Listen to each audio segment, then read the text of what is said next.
Hey, what's up, everybody? Scuba Steve live here. Just wanted to make a quick video of an issue I ran into with StreamLabs when I was trying to update my widgets and event tab and all that.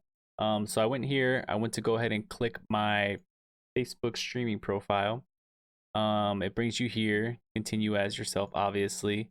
But it only brought up 2 of the 3 pages I run, and the other page that is missing is the streaming page. So I contacted StreamLabs. I said, hey, trying to update my alerts. It shows 2 of the pages I run, but not my Facebook page that I use to stream on, and it doesn't show any ideas. So they tweeted me back. So sorry about this. Here's a link. I'll put that link in the description. So basically, you go ahead and click this link, and you want to remove this.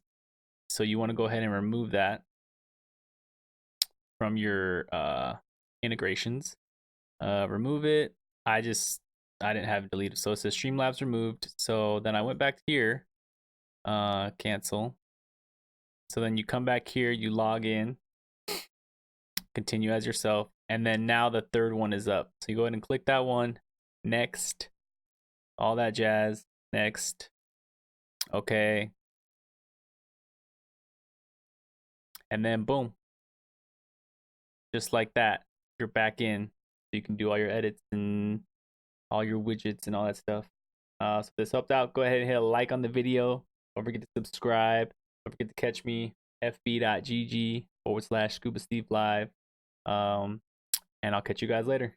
Have a good one. Peace.